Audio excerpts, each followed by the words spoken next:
आइए देखते हैं बिहार की 25 बड़ी खबरें सिर्फ 5 मिनट में। उससे पहले आप बिहार के किस जिले से देख रहे हैं कमेंट में जरूर बताएं। चिराग पासवान ने कहा कि बिहार में क्वालिटी ओवर क्वांटिटी मॉडल अपनाया जाएगा, यानी कि वे ऐसी सीटें चाहेंगे जहां जीत की संभावनाएं ज्यादा हो। मुख्यमंत्री नीतीश कुमार 22 सितंबर को मुख्यमंत्री महिला रोजगार योजना के तहत 50 लाख महिलाओं को 5,000 करोड़ रुपया हस्तांतरित करेंगे। चिराग पासवान ने अपने शादी को लेकर के कहा कि अभी हम शादी नहीं करेंगे और बिहार की सेवा को प्राथमिकता देंगे। बिहार में 30 सितंबर से पहले आ सकता है प्रधानमंत्री आवास योजना का फर्स्ट लिस्ट, जिसमें आपको घर बनाने के लिए 1,20,000 रुपया मिलेंगे। पटना में TRE-4 के छात्र छात्राओं ने 1,20,000 बहाली बढ़ाने को लेकर के किया सड़क जाम। बोले कि जब तक हमारी मांगे पूरी नहीं होगी प्रोटेस्ट जारी रहेगा। बिहार में राशन कार्ड का E-KYC नहीं कराने के कारण 2 लाख से अधिक लाभार्थियों का काटा गया नाम। वोटर अधिकार यात्रा के दौरान तेजस्वी यादव ने कहा कि जब से बिहार में बीजेपी की सरकार आई है तब से बेरोजगारी चरम सीमा पे है। डिप्टी सीएम सम्राट चौधरी ने कहा कि बिहार में फिर से एनडीए की सरकार बनने जा रही है और उन्होंने यह भी कहा कि सीएम नीतीश कुमार ही रहेंगे।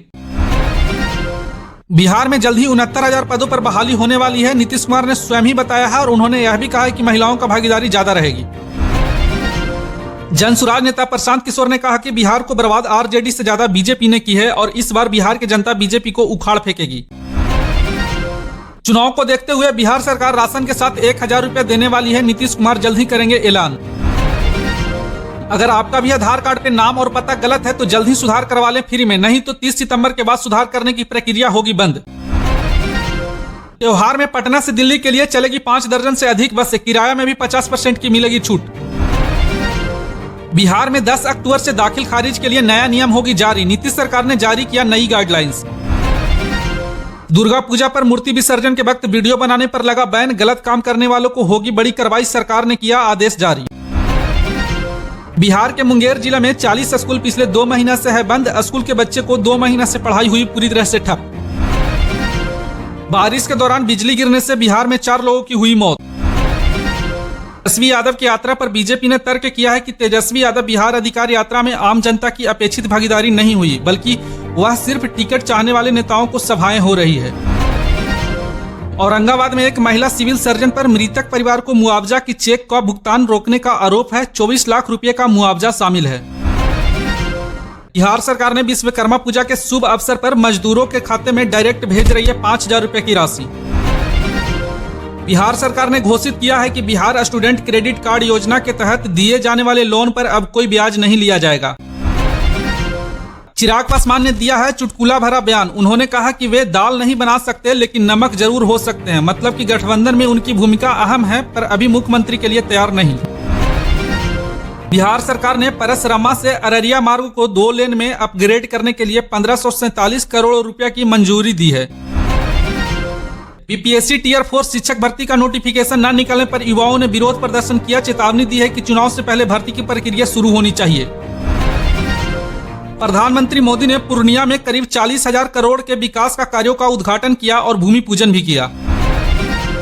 अमित शाह ने कहा कि पिछले कुछ वर्षों में बिहार को एनडीए सरकार की ओर से लगभग 14 लाख करोड़ रुपया का विकास राशि प्राप्त हुई है।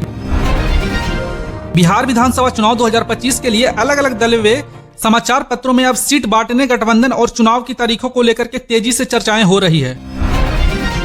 बिहार में डायरिया बीमारी का प्रकोप बढ़ते जा रहा है, लगभग 150 लोग प्रभावित हुए हैं, 2 लोगों की मौत हो चुकी है, स्वास्थ्य विभाग अब सक्रिय कदम उठा रहे हैं। बिहार कला पुरस्कार फिर से आयोजित हो रहा है, 52 कलाकार को सम्मानित किया जाएगा। आवेदन और चयन नेशनल एवं स्टेट स्तर के कलाकारों के लिए किया जाएगा। उत्तर प्रदेश के मुख्यमंत्री योगी आदित्यनाथ ने कहा कि एआई से नौकरी नहीं जाएंगी बल्कि नई अवसर बनेंगे। उन्होंने कहा कि कृषि, स्वास्थ्य, शिक्षा जैसे क्षेत्रों में एआई तकनीकी का उपयोग लोगों को जीवन में बेहतर बनाने के लिए सहायक होगा। राहुल गांधी ने दावा किया है कि सिर्फ कर्नाटक में ही नहीं बल्कि महाराष्ट्र, हरियाणा और अब बिहार में भी ऐसी घटनाएं हुई है और वोट चोरी की गई है और कई लोगों को वोटर लिस्ट से नाम काटा गया है या फिर कई लोगों को वोटर लिस्ट में नाम जोड़ा भी नहीं जा रहा है। प्रशांत किशोर ने सम्राट चौधरी पर आरोप लगाते हुए कहा कि उन्होंने कुछ वर्षों में कई नाम बदले हैं। पहले उनका नाम राकेश कुमार था, उसके बाद सम्राट कुमार मौर्य था, फिर उन्होंने सम्राट चौधरी नाम अपना बदल दिया। प्रशांत किशोर ने सम्राट चौधरी पर आरोप यह लगाया कि सम्राट चौधरी एक बार मर्डर केस में जेल भी जा चुके हैं।